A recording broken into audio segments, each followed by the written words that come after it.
Bien, bonjour à tous. Nous allons voir ensemble le module 12 de PSE, l'approche par l'accident.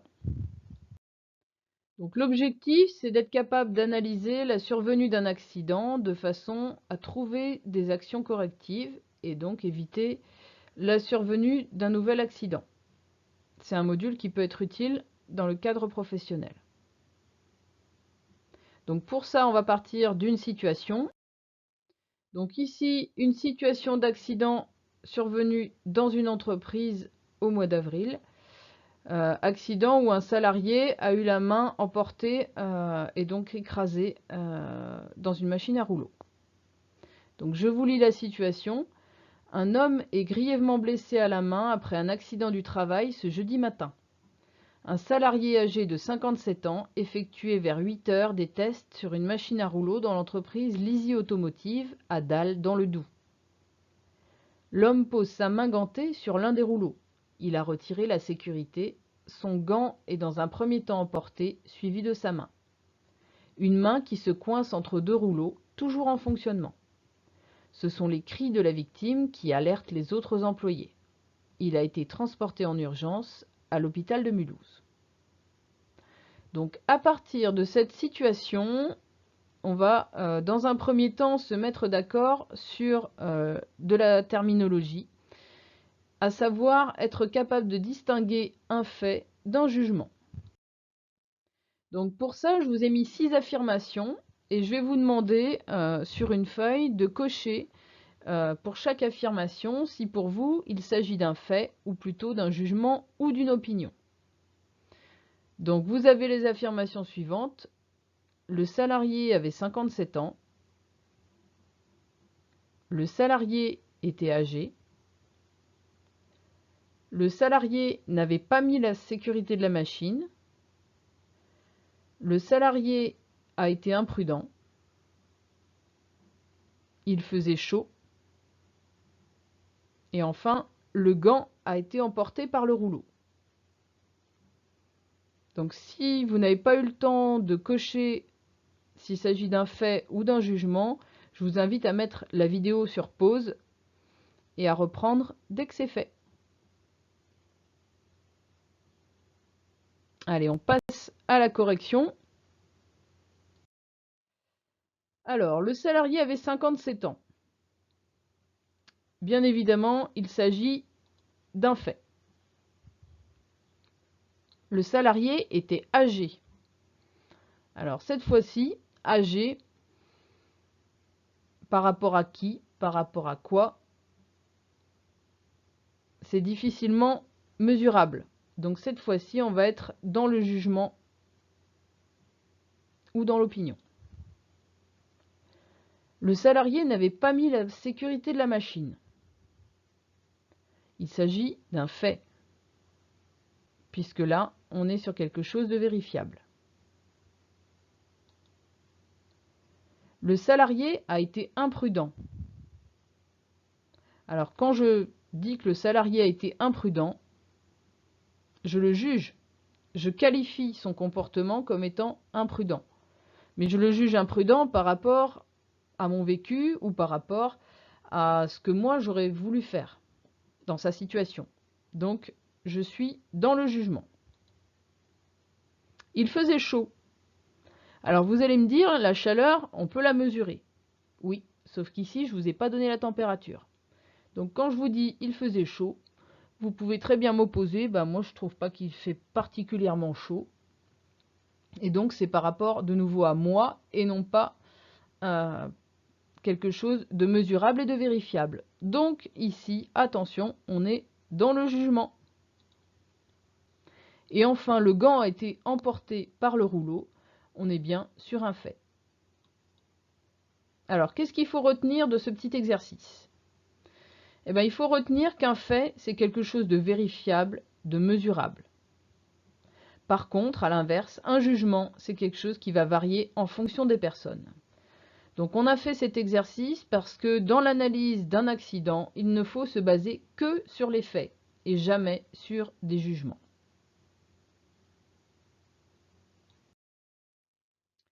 Alors, on va passer à l'analyse de la situation avec un outil qui s'appelle l'Itamami. C'est un outil qui est propre à cette méthode, mais finalement qui n'est pas très différent de ce qu'on utilise d'habitude. Alors le principe, ça va juste consister à mettre dans chacune des cases que vous voyez, individu, tâche, matériel, milieu. Il va falloir remettre toutes les caractéristiques propres à la personne, les caractéristiques propres à la tâche qu'elle était en train d'effectuer, les éléments relatifs au matériel et enfin les éléments liés à l'environnement de travail, autrement dit le milieu. Itamami, si vous regardez bien, ça reprend chacune des premières lettres de chacun des différents items. Donc je vous invite à mettre la vidéo sur pause et donc à remplir ce petit diagramme.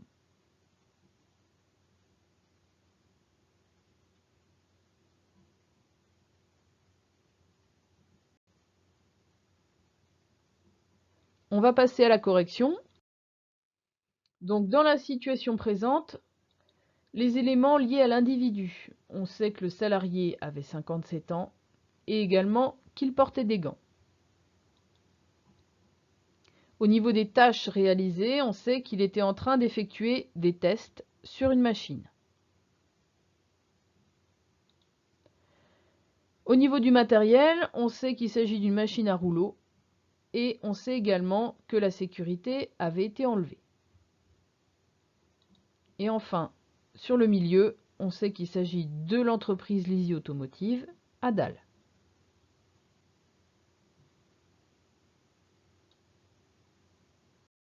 Alors, petite question, est-ce qu'il s'agit d'un accident du travail ou d'une maladie professionnelle? Et pourquoi?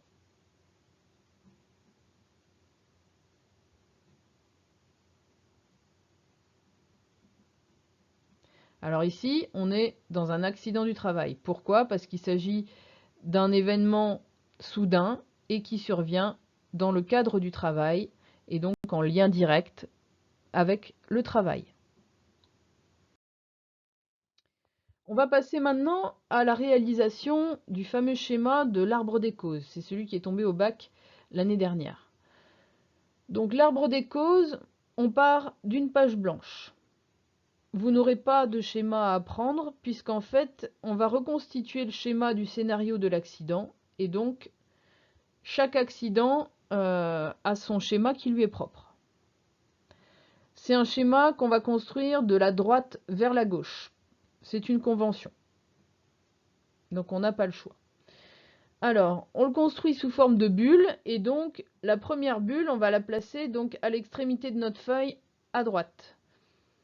Et dans cette première bulle, on va placer ce qui s'appelle le fait ultime et qui correspond dans les autres schémas au dommage.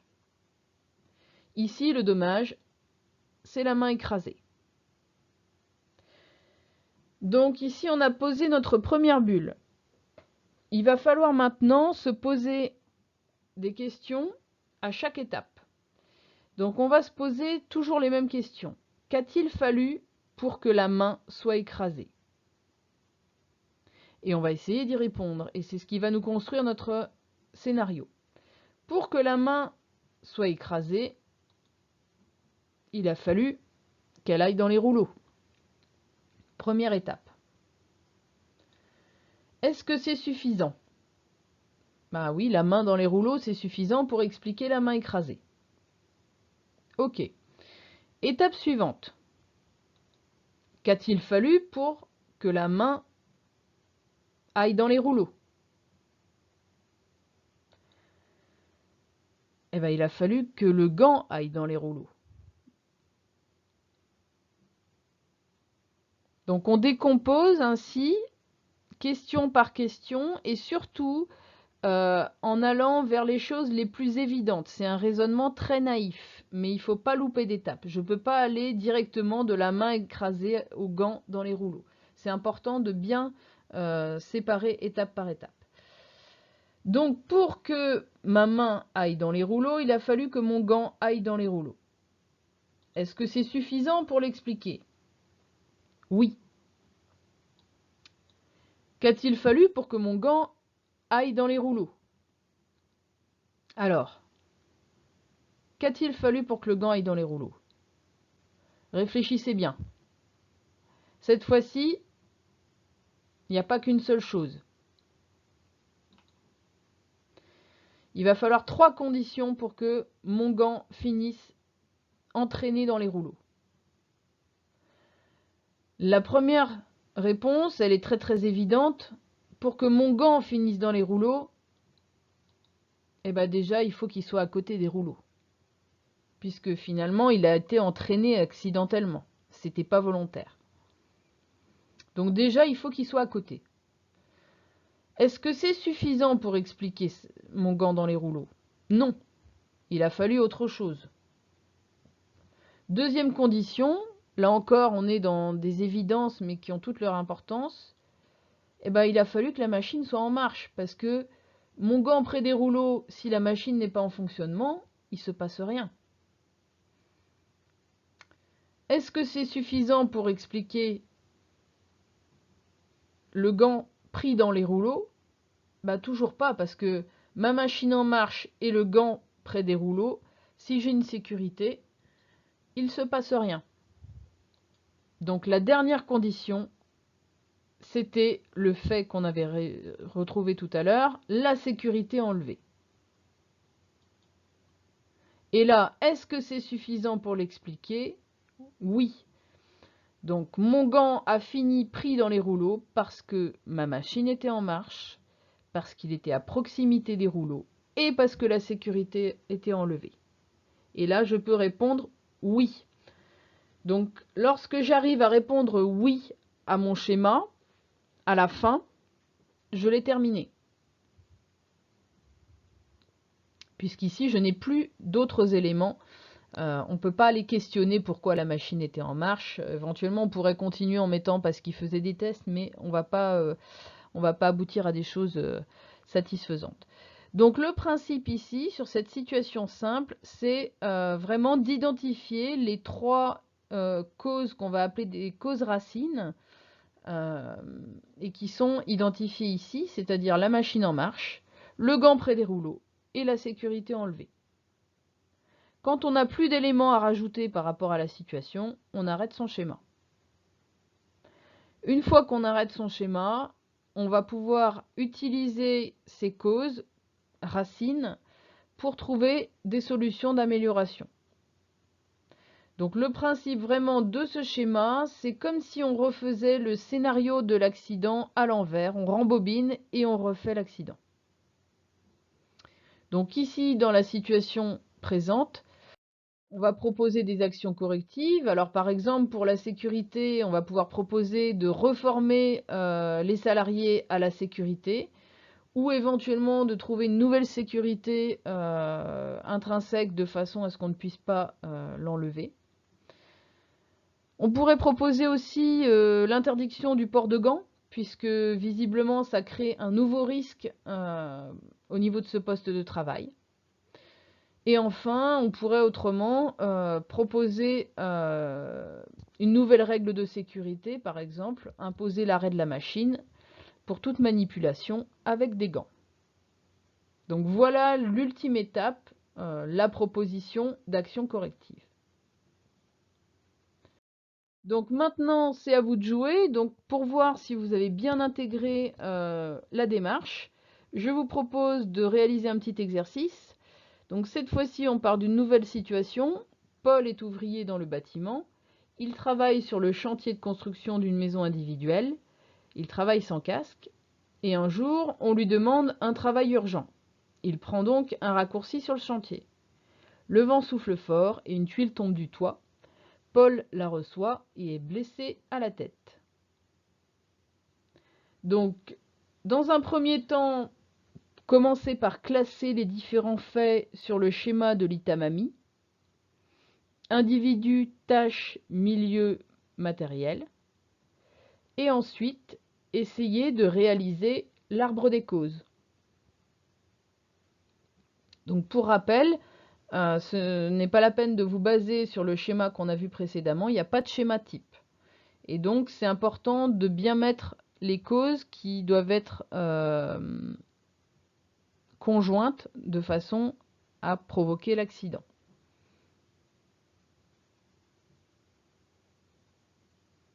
Donc je vous invite à mettre la vidéo sur pause le temps de réaliser cet exercice et ensuite on passera à la synthèse.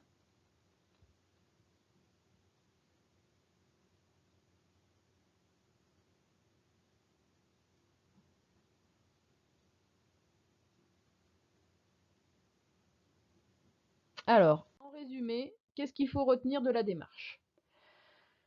Déjà qu'on part d'une page blanche, donc pas la peine d'apprendre un schéma par cœur.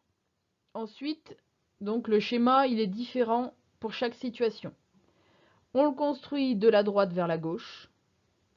On démarre à partir du dommage, qu'on appelle ici le fait ultime. Et à chaque étape, on va se questionner qu'est-ce qu'il a fallu pour et est-ce que c'est suffisant? Donc c'est quelque chose qui demande un petit peu d'entraînement. N'hésitez pas à partir d'articles de journaux ou sur internet d'essayer de reconstituer un arbre des causes éventuellement pour vous entraîner. Bonne révision!